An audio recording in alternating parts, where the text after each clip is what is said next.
Hello and welcome to this edition of the Topical Discussion. My name is Simon Kagwanjala. We are talking education. We are dwelling on the look of things. Just days to the reopening of schools. 10th is the day, is D-Day. But what does the ministry really have to tell us? And what would a keen observer or a keen analyst in the education sector really tell us at such a time?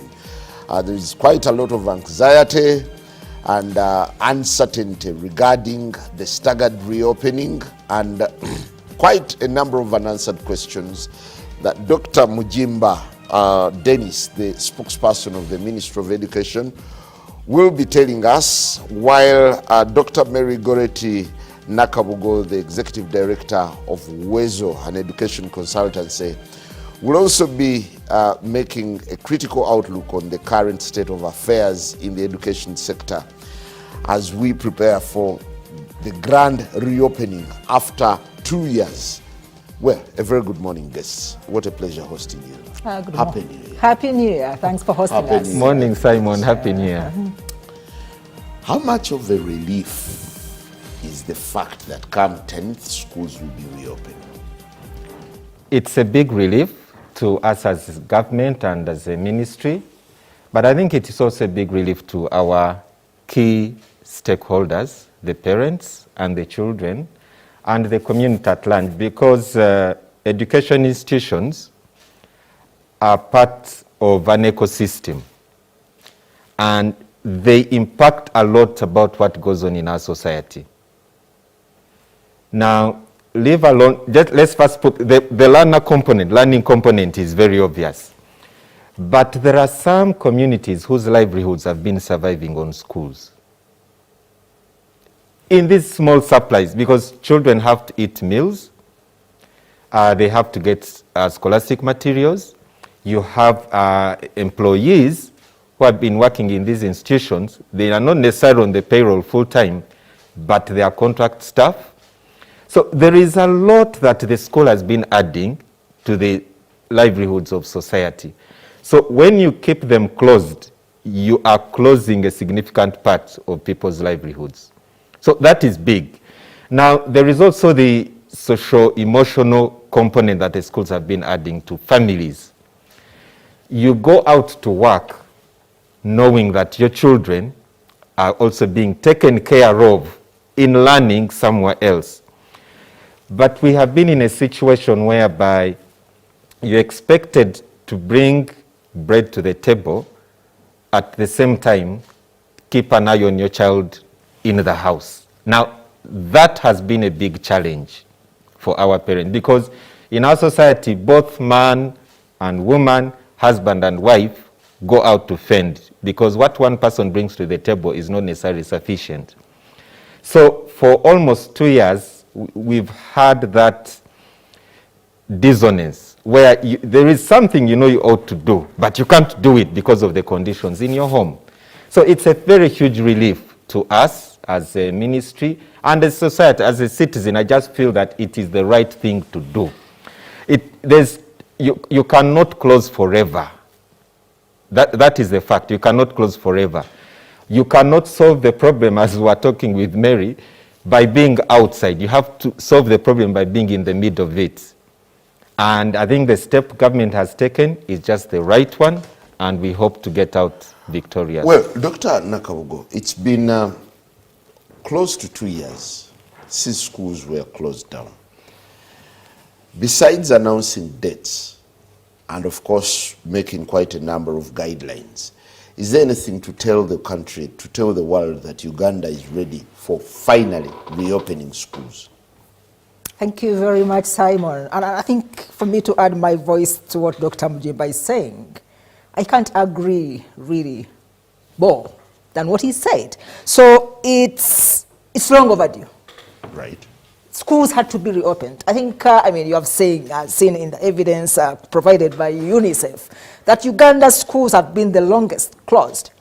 We have had the longest closure. So you cannot really solve a problem by running away from it. And we can never be 100% ready. So you asked a question, are we ready? You can never be 100% ready for this. Sometimes it's going to be trial and error, but one thing that we cannot actually play games with is the safety of the children. And I really think actually from the experiences that we got from the first closure, I believe we learned lessons. I believe. What caused the second closure of schools is because there are some things we hadn't done right. I believe we have learned a lesson. And how cautious does this reopening appear to you? Cautious? Well, I really think we have done what we can. Because the problem is that this pandemic, even countries which have tried to reopen earlier than us, talk about our neighbors, they had never experienced the same thing. We are all just trying, learning from others, but also doing some things new. So the only lesson that I think we can draw from is that pandemic that we had of Ebola in Sierra Leone and Liberia. We can draw some lessons there. But I think also being overcautious can actually repel you from solving a problem. I think one of the areas that, and I think maybe to preempt, we shall be launching a report in about 2 weeks' time where we did a national learning survey. Even when schools were closed, we did it at household level and even got a chance to talk to some of the head teachers in a representative sample. Is that one of the areas where actually we have improved a lot is the issue of water, sanitation, hygiene, and health. Schools are now more actually cautious. They are, because they saw what happened. And I think for me, even when we reopen, there are some simple things that we can start with, one step at a time. Put washing facilities in the school. Make sure that there is soap. We won't enforce the issue of sanitizers because it's expensive. Make sure there is soap. Make sure that you enforce that issue of physical distancing as much as you can, but ensuring that everybody knows that it's their personal responsibility. I think where we started from, where I think Dr. Mujimba talked about it, this issue of thinking that, okay, I'm going to school, I'm taking my child to school. It's the entire responsibility of the school leadership. Even the children have a role to play. Don't wait to be told to put on a mask. It's really known. Don't wait to be told that, the thing is still, of course we need to refresh the minds of the children. People had become complacent, by the way. We have been with this COVID for some time now, and people had become complacent. You see it on streets, you see it everywhere, as if there is no COVID. So there are quite a number of ugly realities that the country has to confront, and I really wonder whether you've observed any kind of serious attention to them. One, quite a number of schools are not going to reopen. Are you aware of this? Where is the evidence? We've gone around the country. We've interviewed quite a number of DEOs, and they've told us that they're aware of schools that will not be reopening. True. Two, quite a number of teachers are not returning to class. So are a number of pupils. How critical are these factors? They are very critical. We need to be mindful of them. And I think this is not unexpected. After closing the sector for almost 2 years, you would expect that there are going to be a few schools. We have seen them also in the media. A few schools that are going to close. You're going to have a few teachers who are going to redirect their profession elsewhere. That is bad. I think we should also tackle the extent. To what extent is this widespread? I want to agree that the majority of the schools are going to reopen. And where schools have not reopened, that should be tackled case by case, by each district, by each local government. You can't say that you are going to keep the sector closed because a school here in Bududa closed, or 10 schools closed. That should be handled case by case so that no child is left behind.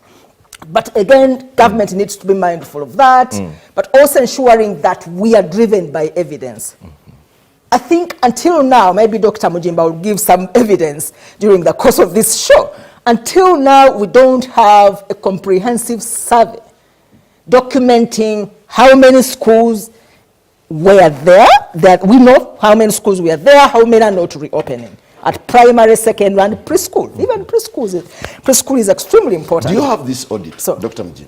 Yes, I like what Mary has said. Yeah. And I think come Monday, a lot is going to be debunked. Because I think we've been working a lot in fear. But where we've reached as government, we are concerned but not worried. We are anxious but not fearful. Now, those two things are very different. A little bit of anxiety is good.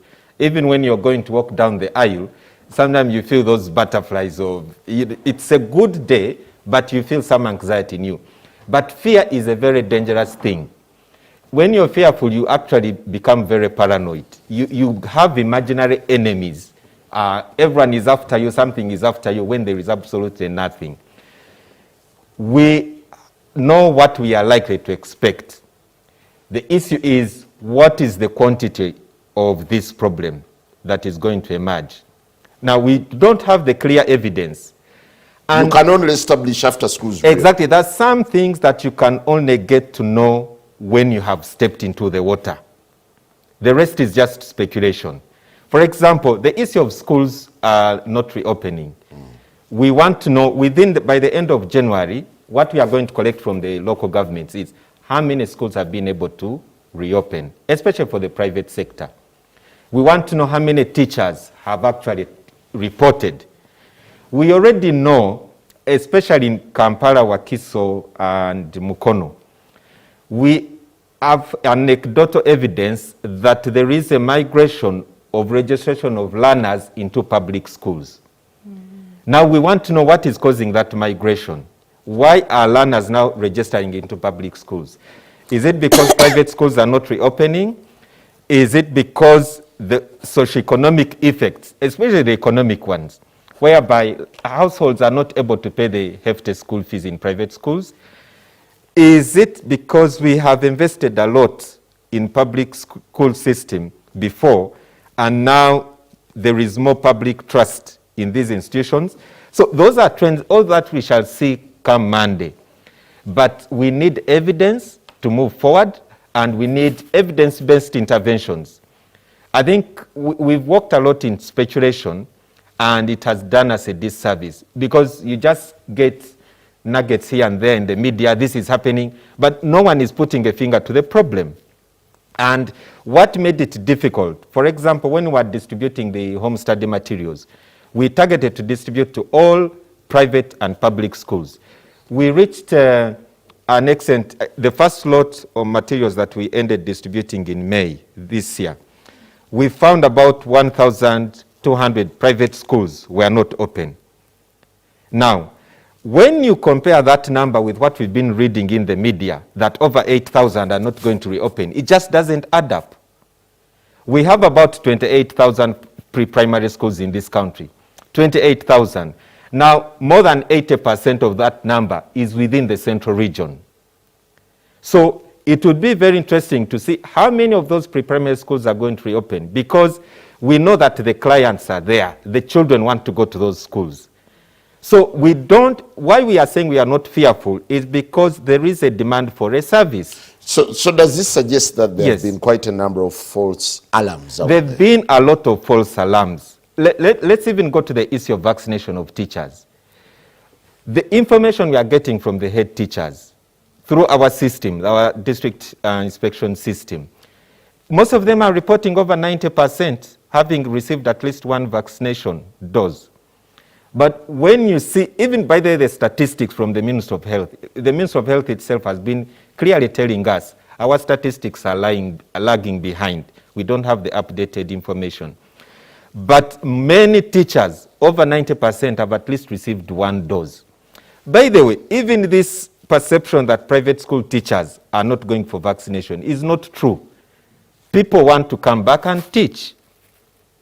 So come Monday, within the first 2 weeks of January, of reopening of the schools, we should be able to assess and know what is it that we are dealing with. You issued a statement indicating Yes. the reopening phases, and you indicated staggered reopening Yes. for Kampala and Wakiso. Yes, yes. Why did you specifically target Kampala and Wakiso? It comes back to what Mary said, that we now know what we are expecting. Previously, when we closed, we did not, before when we used to close terms, in our schools at the end of the academic year or terms, we never saw a congestion of the traffic system like we saw in June. It was unprecedented. Now, that congestion acted as a super spreader event for COVID-19. So that was a lesson for us.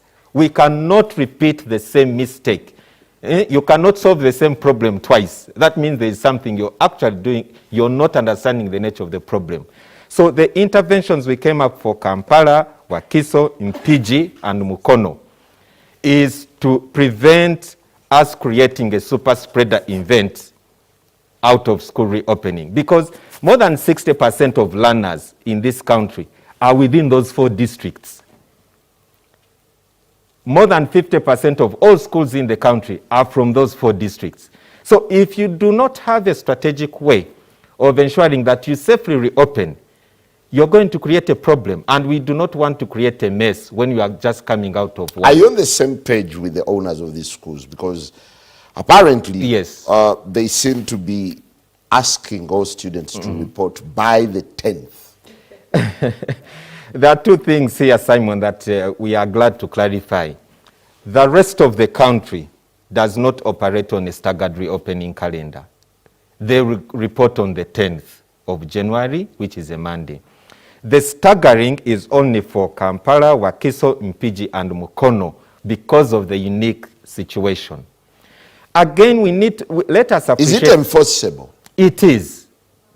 However... Or it's by goodwill? Let us actually tackle the enforcement part. I think we need to move away from wanting to do things because the law says so. Let us learn as a country to do things out of reason. It is a good thing to do. If you get a super spreader of COVID-19 in Kampala, Wakiso, and Mukono, just know that the entire country will have a spike in cases because everyone feeds from the center because of our connection. Now, we are appealing to our head teachers, and by the way, we've already had good feedback from them. Please cooperate with this plan that has been put together by the Ministry of Education in collaboration with the Uganda Police Force, Traffic Component, Ministry of Works and Transport. These people know, we know if we don't follow this plan, we are going to create a mess out of this thing. So we are staggering for these 4 districts in order to keep the country safe, to minimize the number of cases. Like any country has now learned, if the health system gets overwhelmed, we shall all get affected. And we don't want to get there. Well, Dr. Mary, the dates have already been announced. The phases have already been communicated. What remains untackled? To do it. Let's get the job done. So I think what I've had in different corners, circles, including from some of the private providers saying, you know, 10th January is too soon, we are not ready, you know, schools what and what. We shall never be ready to attack a problem. And you cannot actually identify problems with a solution until you start implementing them. So I think in terms of readiness and listening to what I hear from the Minister of Education and what we read in the media, the issue of preparation of teachers, because, you know, we cannot implement these changes, the reopening, until schools are ready. The head teachers, the heads of institutions, and the teachers themselves. So the strategy that was done by the Minister of Education, I couldn't have thought of a better approach, because when you have tens of thousands of teachers in the system, are you able to reach each one of them from the center? No. Use a cascade model. Cascade model, train some national trainers and then reach out to the head teachers so that they actually reach out to their teachers in the same locality. So what I've heard, I mean, again, we haven't done a systematic research on that, but listening and to teachers in some schools. Some head teachers actually have done a great job. They've already prepared their teachers for what is coming. And once the teachers are ready, you don't need actually to reinforce a lot of things. So everybody knows how stretched we have been because of this pandemic. Go ahead. There are quite a number of what-ifs. And I think the reservations of parents are warranted, given the experience they went through in the past episodes. Yeah. What if there is another outbreak? What if? Do you think these questions are being addressed? I think we have the capacity to address them. They How may not better should they be addressed? I think one thing that we didn't do very well during the first reopening. And again, I'll take you back later on the issue that we discussed about evidence sources, because we reopened, so we know what happened when we reopened. Did all children return who were supposed to return? Did all teachers return?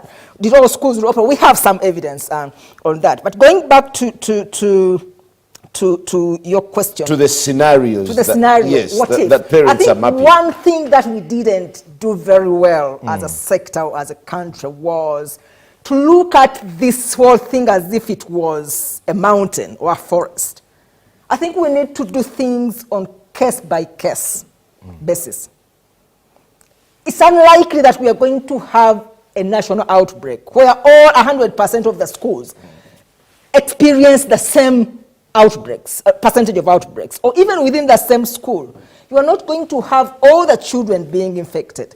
I think one thing that we need to do is to empower the school force, the human resource within the school, starting from the head teachers, and then reinforcing our health units within the schools to be able to detect that there is an issue here.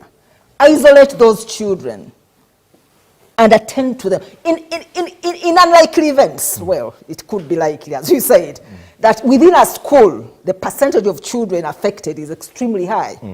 Close off that school. Close off that school within the district. You don't have to, I think never shall we ever close this education sector 100%. Again, we shouldn't. It should be that, and I believe in the training that Ministry of Education is giving through this cascade model, is actually to train these local governments, the school institutions, to be able to deal with this situation locally. Do you think there's been sufficient stakeholder engagement in the run-up to the reopening?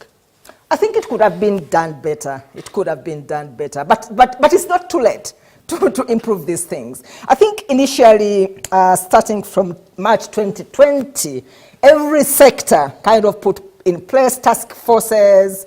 I think one of the Ministry of Education was lacking at the beginning, whereby I think they were initially talking to each other, especially the main task force for the education sector, heads of units and so on. And then they had these working groups where people were involved. But I think putting a representative of every stakeholder on the same table to talk was extremely critical. And I think that process should have been done better. Even right now, one thing that I see that is missing a lot, a gap, is this ownership, collective ownership, that we are in this together. If I am a stakeholder in this school as a parent, as a teacher, as a child, we are going to solve this problem together. But I think there's this issue of, and everybody's asking, are we ready? What has government done? And government, yes, can put guidelines in place, but it's us collectively that are going to make it work. I always say that when you are in an institution... we have not been brought on board. Probably. But we should also be agreeable to being brought on board.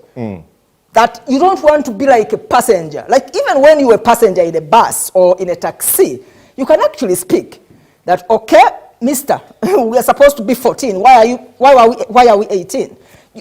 Even a passenger can speak. But I think we should go beyond being passengers in this thing to being active participants and contributors to solving this problem. Let's not wait to catch problems or mistakes. These are our children, all of us. Dr. Mjimba, Yeah. there are quite a number of areas that remain very gray, especially one regarding how the SOPs will be enforced, where the kids will be studying. For instance, what is the fate of a child who was in P1 by the time of closure? Is he or she going to be to join another class? What happens to the cluster, to that cohort of children who are just entering the new phase of their education? Have they been answered? Thank you, Simon. Now, let me just first make input on what Mary was saying. It actually comes back to these questions you're asking. How are we going, what is the arrangement for progression? What is, how will the SOPs be enforced, etc. Now, all this has been thought through and has been put in place. For example, something which we've done now, but we're not doing in the first time, was that this time we have identified the head of the institution as being accountable for enforcing the SOPs. Previously, it was just a focal person, but the focal person is not necessarily the head of the institution. But now here we are saying the head teacher is accountable for enforcing SOPs. Now, it means... In what sense? It means you're the one to ensure that the teachers who show up are vaccinated. That is a guideline that government has put in place. Number two, you're going to ensure that the people who come to your school are wearing masks. It is your responsibility. It is now your responsibility to sensitize the parents about their responsibilities towards ensuring that their child is safe. So that has been clustered. It's no longer now just saying the Minister of Health will sensitize the public, education will sensitize. We've now localized it and created a responsibility, a center of authority to ensure that you're the one who's going to do it. Does it come with penalties? Now, according to it's within your role, first of all, as the head of the institution. It's part of your responsibility as the head of the institution, a management responsibility. Now, when you do not fulfill that, the teachers know it, there is an administrative process of managing that failure to fulfill your responsibilities. Number two, the president has also said that the Minister of Health should come up with a statutory instrument regarding enforcing these SOPs for COVID-19. So if you're also contravening that, there is now that legal angle that can take care of you. However, as I said earlier, I am not the one I'm not an advocate of always pulling out the law and whatever. If you don't do this, here's the stick. Let us do our best to appeal to reason. We all have seen how long these schools have been closed. We are now reopening, but now let us keep them safe, even as we reopen. Dr. Mjimba, yes, please. I think we need to be realistic yes. on quite a number of fronts. Go ahead. Can social distancing happen in a school where populations are going to remain actually high? Because initially you had planned to have schools reopen phased repair, yes, in a staggered manner. Yes. But then there was a spike in cases. Yes. This time all kids are returning. Yes. So the SOP of social distancing is impossible to enforce. However, there are other basic SOPs which can do as well as social distancing. For example, wearing of masks. I have been in meetings, several meetings, where we've had people who are not wearing masks and us who are wearing masks. 2 days later, you hear 3-4 people in the meeting where you were have tested positive. I thank God I've not caught COVID for all this long. And I try to be religious with wearing of masks and sanitizing, washing hands, etc. Now, does it mean wearing masks and social distancing is not effective? It is effective, but it has limits. Wearing of masks is a game changer. By the way, even without COVID, just normal flu, wearing of masks is a game changer. Sanitizing it. So those two alone, washing hands or just wearing masks in a classroom alone, can be a game changer. That is how other countries by there are going to reopen. But they're not prescribed for pre-primary, are they? No, because of the age. Again, you have to take it the age of the child. And this is also case-by-case basis, because there are some children who are aged 3 who can put on a mask. But you have to manage it and you have to engage the parents. Now, this is where Goretti is very right. She was saying that let us not think that this thing is going to be solved by government alone. This is an opportunity for us to ensure that we as education institutions, these are schools, walk alongside or bring the parents to walk alongside us. It is not a time to think that a child is in school, therefore they are just mine. You need the parent to help you by they get these masks, because it is a responsibility of the parent to buy these masks. You need to learn to teach the parent on how to help the child, or to even tell that the child is showing some symptoms of COVID-19. Therefore, let the child not come to school that day, as opposed to waiting for the child to come to school and the teacher is the one telling you. So that kind of sensation, the parent has a responsibility. So you're talking of enforcement. We cannot be there to enforce everything in each school. But if you and I take that responsibility, and especially empowered with the right knowledge, so that you know what to do, you cannot enforce something that you don't know. I foresee a situation where school sick bays are going to be flooded with kids, and the teachers and administrators are overwhelmed, but they can't do anything. This is not something new. Even in the first time we reopened, we had cases of COVID. Now, the only difference is that that time there was a conspiracy of silence. And I can tell you, schools learned a lesson that silence does not help. Those few schools that got very high numbers of COVID-19 and spoke out to the Minister of Health, the Minister of Education, and the local government respective, we went in and helped. The situation was managed. So they've realized that the cases, having cases is not the issue, but your willingness to make an alarm so that you come and you receive help is very important. And that has been made a very key pillar within our guidelines. Make the alarm. You are not going to be penalized as a head teacher because COVID has broken out in your school. Why should you be penalized for that? Well, we'll take a very short break, and when we return, we'll still be discussing some of the tough realities that the country has to confront ahead of the much anticipated reopening of schools slated for 10th January 2022. Could paying in installments be one of the options for parents? Anyway, I hope I'm not speaking for myself. Good morning. Yeah.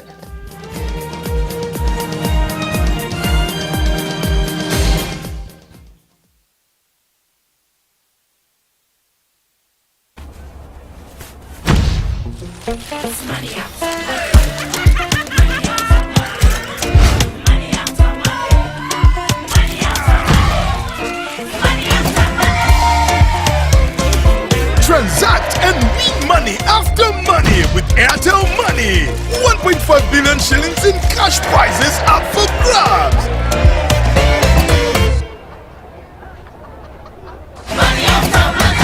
The more you transact, the higher your chances of winning. Airtel Money. Instant, secure, borderless.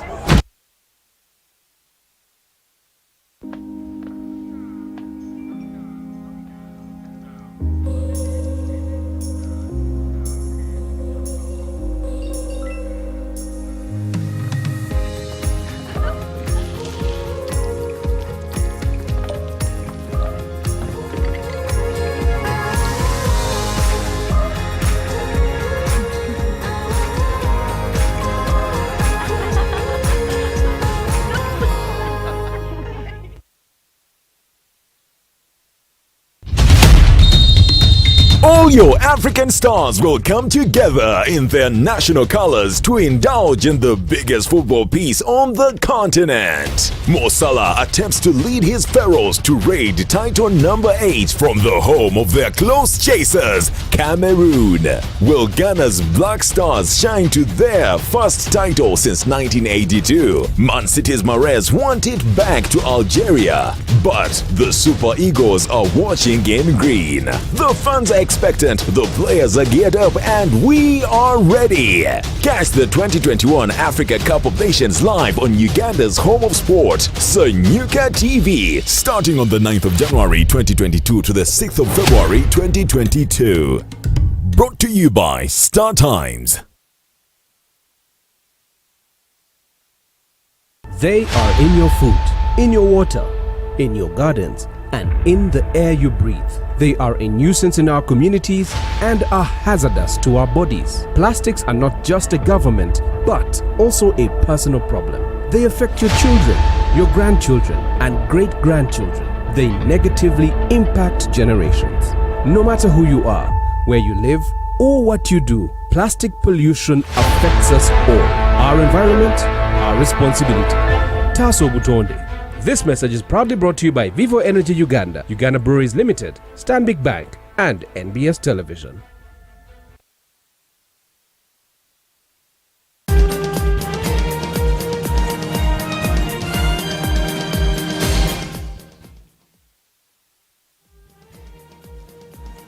Welcome back. Still running our conversation on where the emphasis should be as we await the much anticipated reopening of schools. There's quite a lot, of course, a lot of fear, a lot of jubilation, but where do you really feel? Because the days are running out, of course, and there's that rush, last minute rush.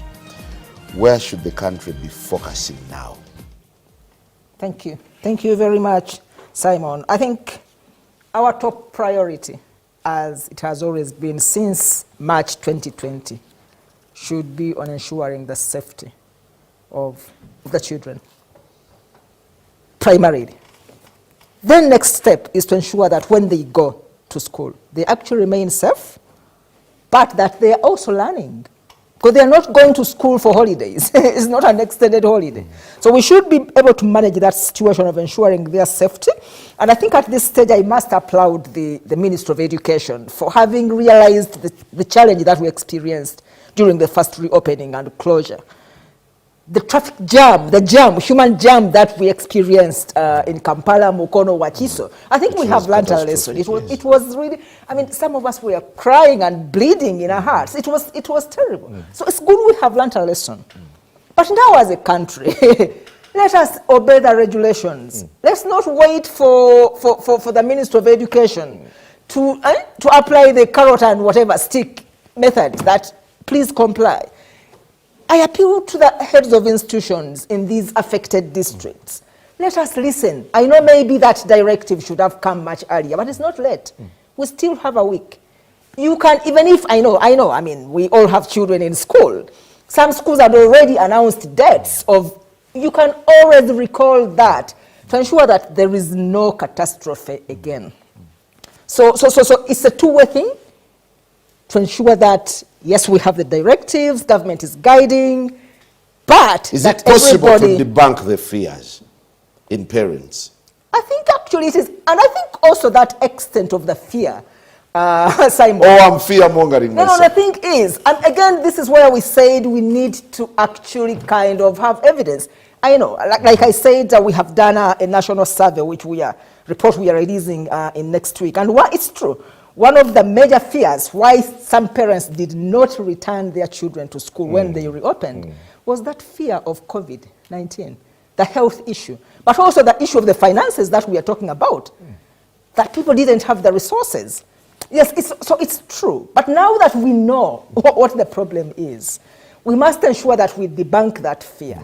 And I think everybody appreciates, after closing the sector for 2 years, of course, maybe I would have been more cautious than anyone that I would have said, okay, let us first reopen for a few, progress them. But kids have been stagnated in a class for 2 years. So we had to find a solution. And then collectively, I think, we don't have the resources to put up new infrastructure that to enforce the social distancing or recruit new teachers to teach the influx. But as Dr. Mujimba said, one step at a time. Do you have an idea? Sorry. Do you have an idea on what kids will be learning to catch up with the lost time as an education consultant? I'm not a consultant, by the way. Our organization is not a consultant. It's an organization. Yes. And we do contribute a lot to the education, the education sector. But before I answer that, I think we have cases, like when we were beginning this talk show, we have examples in Liberia and Sierra Leone on the outbreak of Ebola. They reopened the education sector before Ebola was eradicated. But they enforced these issues that Dr. Mujimba is talking about. The issue of sanitation, the issue of personal responsibility, they did enforce that. And there was no other outbreak. The schools continued. We can learn from those lessons. And then the question that you asked was? What the kids will be learning and how learning will happen under the new normal. I know. So I think that is an issue that we really haven't discussed comprehensively and extensively, because I agree, we must first ensure the safety of the children. And then the debate, there has been an ongoing debate on what do they learn. And I think one of the fear of the people is that, oh, are we going into Bonavasome, the automatic promotion, or what you call automatic progression? And yes, it's okay to be cautious, but I think if we prepare our teachers to handle that well, it's actually manageable. Not everything that is taught in school is equally important. So for example, you have kids who studied for a few maybe weeks in senior 1 and they're progressing to senior 2. So meaning that you are going to tackle some work from senior 1 and senior 2. The most important thing for teachers and institutions, education institutions, is to determine the foundations. Don't panic to jump into senior 2 work before giving them the foundations. In primary, it's... But for now, it's haphazard. Every teacher is going to teach what they but want. he's going to Isn't that the reality? Let's pick it up from what Mary had just said. There are things that are core or foundational for a learner to know or master in every level of their education. P1, there is what is supposed to be known in P1, and then there are also the nice things to know. Now, we are coming up with what is called an abridged curriculum. So it is the normal curriculum, but simply stripped of all the extra, let me call it extra fat or extra weight, and we are concentrating on the cause. So when these learners report come Monday next week, the teachers are going to take them through a remediation period, remedial lessons, to catch up on the core things that you should have known in your previous class, especially for P1, P2, P3, and also Senior 1 and Senior 2, because those have had the least time in school. P1 to P3, they've really not been to school at all for almost 2 years. P4, well, right now the P5, P6, P7, for them they were coming to school, and by the time we closed down, they had already been promoted. For them, they were even using home study materials. Now for Senior 3, the current Senior 4s, for them, they were current Senior 4s, those Senior 4 class of 2022. They have also had time in school. Before we closed, they were also using home study materials. Now, the same as the Senior 5 class, which has now become Senior 6. So this is a promotional term? For them, they were promoted before we closed. There is a class which had to be a cohort or cohorts that had to be progressed. Progressed meaning they did not have to sit end of year or promotion exams. That is P1. The P1 class of 2020 is moving to P2. P2 automatically. Automatically. P2 class is moving to P3. P3 is moving to P4. Because already we don't have a P4 class. Because that P4 cohort was promoted before we closed down. Now, why it is necessary so for the P4s are now in P5? Yes, they were already in P5. Even before we closed, they had been promoted to P5. So they should be in P6 now? No. This was in just You May, can June. afford to skip. No. It doesn't happen that way.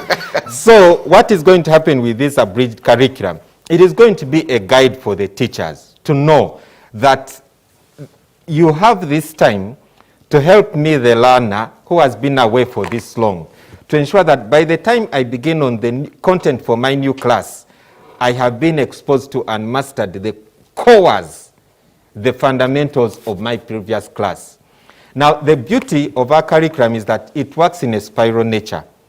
So some of the things, the course you have built on in the previous class, they will be building on the other level that you're entering into. Therefore, it is not, no one is going to do it their own way. And that is why we have a National Curriculum Development Center as government to guide us on those matters, subject matter of curriculum. When do you start orienting teachers on this abridged curriculum? In the cascaded training she was referring to, we did that. Now, by the way, sorry to say this, Simon, it is amazing how our public underestimates the capacity or the capability of our teachers. You're not introducing new content. This is not a new curriculum. You're simply removing and reorganizing, saying instead of this content, instead of learning it today, you're going to learn it next year in another level. That does not need the teacher to go back to teacher training college. Right. So this training that we are talking about, in fact, you should call it orientation. It can be done on Zoom. It doesn't have to be even a full day's training. These are professional teachers, my friends. So this is what I imagine. Yes. That when kids are going back to school, yes, in the first few months, they'll be running through a crash program to catch up, right? Remedial to catch up with what the core things they ought to know in the previous. And not all of them, by the way. It is only those that had a very little time or no time at all in school. Is this remedial program examinable? What do you mean? It is accessible, not examinable. There's a difference. You're not going to say, I'm going to examine you, we are going to call in your name so that you move out to the next level. No. But you can have continuous assessment as a way of monitoring your learning. You cover a topic today, at the end of the day or week, I can assess you as a classroom teacher to see how much have you appreciated or understood the concepts that I've exposed to you. I need to hear this again. But it is not a basis for promotion. Children who are in P1 in 2020 yes, are automatically promoted moving to P2. P2. The P2 of 2020 is moving to P3. The P3 of 2020 is moving to P4. And P4 is already in P5. The P4 is already in P5 because currently we have no P4 class. But I've had and some then parents, every learner, every child who is 6 years of age, regardless of whether you went through kindergarten, you'll be allowed to join P1. Sorry? Every child who is 6 years of age will be allowed to join P1, regardless of whether you went through kindergarten or not. By the way, isn't that killing the foundation? No. By the way, not every learner goes through kindergarten. You can actually begin primary school, and in the first phase of your learning, you can be made to catch up. You don't need to first graduate. Do I have an option to skip my child in another class, for another class? Why should you skip your child, Our Simon? kids have grown physically. If you make your child skip a class, you're actually doing them a disadvantage. Because as you said, this is systematic learning. There are core things you need to know. If you skip from P1 to P3, remember you've not built your foundation of literacy and numeracy, which is done in these levels. So you're going to struggle a lot when you get to P3. So that is why we are saying even in our automatic progression, when you are in P3, you'll be exposed through the remedial time. What are the core things that you should have known in P2? Not what you should also have known in P2 and P1. Do you insist that promotion will be automatic? It is. Yes, it is. There will be progression, not whether promotion. you've passed or failed. No, what do you mean passing or failing? there is progress. What we are announcing right now. You progress by grades, don't you? What we are announcing now is progression, not promotion. Promotion presumes that Simon has sat an exam and passed. What we are saying as a direction for recovery of lost time and progression of learners is when they report, they will report in the next class level compared with where they stopped. It is not promotion, it is progression. We are not subjecting our learners to an assessment to find out, are you suitable to progress to P1? No. We are saying progress, we are going to stabilize you in the class that you're moving into. It is not promotion, please. It is progression. And there's a big difference. So we urge our head teachers not to subject parents to paying, what is it called? There is lots of examination fees that become a burden in these schools. You're not going to subject learners to end of year exams at the end of first term to ascertain whether they should be actually progressed to a next class. That is wrong. It is not going to be allowed. Okay. Yes. Will the senior fives of 2020 Yes. now be joining senior six automatically? No, it is not even automatic. For them, they were even promoted before we closed. Some schools. Yes. Because remember, before we closed, these are classes that had had in-class attendance. By the way, when people were saying that Uganda had barely closed school, covered 3 months. no, when you hear people say that Uganda had closed all the sector for 2 years, it is actually not true. The classes that have not had any time at all, it is the pre-primary schools, then P1 to P3. Those ones have not been to school at all. But P4, P5, P6, and P7, they were actually in school beginning in the 2020, even with senior 5, with the O-level and A-level classes. That is how we were able to have the PLE, O-level, and A-level SAT. So it is not necessarily true that all schools had closed doors for 2 years. It's not, that's not correct. Dr. Nakabu, the current situation speaks to an unprecedented crisis that is trying to be fixed. You see automatic progression, non-promotions. Will this have a bearing on the education in the years to come? Automatically. I think the effect of this pandemic is going to be observed over the years. Mm-hmm. And the way we approach this reopening to ensure that no child is left behind will make a very, very huge difference. Dr. Mujimba talked about the abridged curriculum. I must say honestly that I think the abridged curriculum should have been planned much earlier and teachers prepared, but we shouldn't cry over spilled whatever, milk. So there's always time to actually catch up. And the next time, perhaps, if another pandemic comes, we should do it much better, plan much earlier. So we are likely to have pandemic graduates. Not really, but that's why I'm saying the way we approach it makes such a huge difference. Dr. Mujimba talked about the remediation approach. My request and appeal should be that remediation should not be a once-off.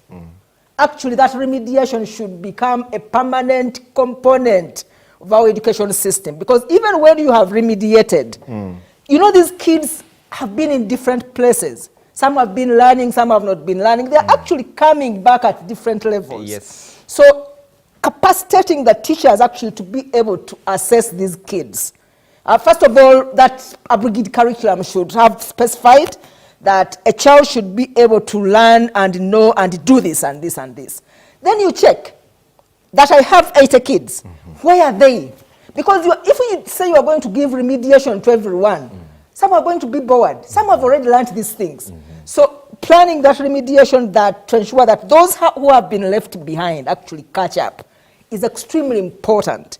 The next thing is that I personally don't believe in this repetition, really.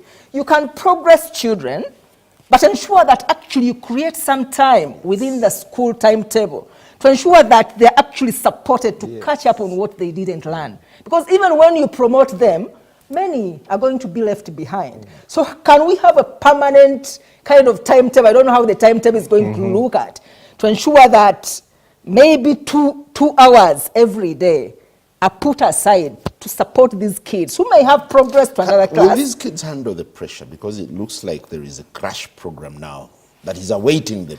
We should actually, as a sector, support these kids to handle the pressure. And that issue of abridging the curriculum to ensure that not everything should be taught within this first year. Yes. We are talking about the foundations, the core competencies. That is what we are looking for.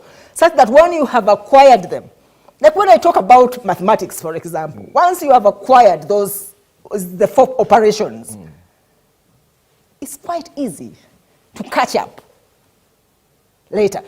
If you have learned how to read and comprehend and understand, you can easily catch up. But where we are, by the way, our evidence shows that even by P7, even before the pandemic, you had about 20% of P7 kids who had not yet learned how to read and understand. So how do we identify those kids now with the prolonged closure of schools to ensure that we are not actually subjecting them to pressure, that they are learning things actually they are not ready for? First, prepare them to acquire the foundations before you pump them with the new subject matter that they may not actually ever learn. Imagine a situation where the Omicron variant is wreaking havoc. Parents are broke, they don't have money, they've been devastated by the pandemic, and the schools also do not seem to be starting off on a good foot. What does this mean to education? We shouldn't allow that to happen. I think let us not be over-pessimistic. It's okay actually to be cautious. And I like your approach, Simon, that I think if everybody said, oh yeah, it's business as usual, we would have been in trouble. Everybody knows that we are in a crisis and things are not as usual. So being cautious is extremely okay. But let us also be positive and ensure that we make this happen. We have waited for so long to have the education system reopen. Let us put our heads together, our spirit together, our everything together to ensure that actually it works. And one thing actually that we haven't talked about, we are worried about the kids who are going back to school, which is okay, and what are they going to learn? But also ensuring that every child who is school going actually returns to school is extremely critical. And that is a process that starts with you, with me in the household and in the community to ensure that every child goes back. When they, sorry. Yes. You can wind up. No. What I'm saying that when they go back, we must ensure that they are not on holiday. They In a minute, as we wind up, Dr. Dennis, what are you discussing in the boardrooms of the ministry between now and the 10th? One is that we need to have safe reopening, and the head of the spear, the tip of the spear right now. What are the benchmarks of safety again? Is low cases or few cases in schools, ensuring that we don't lose teachers. We don't want to get in a situation where we are reopening and losing teachers. So we want our teachers safe, and that is why we are saying we have to get our teachers vaccinated, those who are not. Number 2 or 3, we don't want to lose parents because we are reopening. That is why we are saying that once we have reopened, let the head teacher, together with the parents and the district health team, mobilize, let parents who are not vaccinated use the school as a center for vaccination. Mobilize your parents, especially for day schools, because these kids are commuting from school back home, and they can bring the virus to your home. So let the head teachers liaise with the district task forces and organize to have the parents who are not vaccinated get vaccinated. Let learners who are above 18, as the president said, come and get vaccinated. But don't turn them away simply because they have not been vaccinated. This is a recent adjustment, and learners are not going to be turned away because they are not vaccinated. Now, there are learners who have issues of asthma, these chronic morbidities, asthma, there are some are diabetics, they have all these problems. Now, that is a category that schools need to look out for because they are very susceptible to COVID-19 and they can get the severe forms. So this is where in our training of these schools, we've said, please identify a health facility nearby to be a go-to place to give you backup, professional backup to help your kids. So that is very important. I want to emphasize what Mary ended with. We cannot go this alone without the participation of the parent. However much glossy picture we put in place, or the arrangements we put in place, but unless you as a parent, you step up to the plate and also do your part. Provide your child with a mask. Convince your child. You're your child's first counselor. True. Mary cannot come and counsel your children on your behalf. You first do your part, and Mary can come in and support. You have to talk to your child, encourage them to go back to school, irrespective of their age. Because we have a problem with teenagers who have been saying that for them they've grown. They don't feel like they're comfortable to go back to a classroom. But let me tell you, we started with Kadogos, who came back from the bush, the NRA. Now, these kids were very disciplined. They were no longer kids. Some of them were 8, 10 years older than us. But they sat in school, in class, and studied. So if someone who is 10, 15 can sit and study in a class and do very well, some of them became medical doctors, pharmacists, etc. It takes patience. Kids feel they have outgrown education. Yes, someone has sat for just 2 years. You were at 12 when we closed, and now we are reopening when you're 14. But you feel, I have outgrown learning. My friend, you've not outgrown. Well, we need to get out of here, but it's a tough job for you, isn't it? It is a challenging job, and it is a very interesting bit that we are at a moment when we can actually reshape the continuity of the future of our children. We can be concerned but not worried. Let's be anxious but not fearful. Are you as concerned at the level of extortion from private school owners? Not by just private school owners. Because we have seen this arbitrary increment of fees also in government-aided institutions. So it is not, when we talk about, we think it's only happening in private schools, but it's happening everywhere. Let us follow the guidance that the minister gave out. She said, we recognize schools need money to operate. Don't arbitrarily increase school fees. Number 2, for the learners that had just come in, like the senior twos, they had just come, then we closed again. Don't charge them again for this new term. However, we also understand that the term has been elongated. It used to be, we used to have a term of 11 to 12 weeks. Now a term is 14 weeks. So those are extra 2-3 weeks. Now, we know that schools need funds to operate. If you're boarding school, we are not expecting you to operate on nothing for those 3 weeks. A reasonable increment of fees to accommodate boarding is understandable within the limits. What we are seeing is an abnormal increment that is not justifiable. That is what and you cannot tame it. There is a process we've put in place, and one of the procedure was that you as a head teacher, before you increase your fees, get clearance from the Minister of Education. That procedure is there, but we have not seen it followed, and that is not right. That's it. Thanks, Dr. Mary Goretti. Thank you very much, Dr. Dennis, for speaking to us this morning. Come 10th, schools will be reopening. Let's not think of the how, but let's just pray for the best to happen. That's it from me. Have a lovely day and cheers.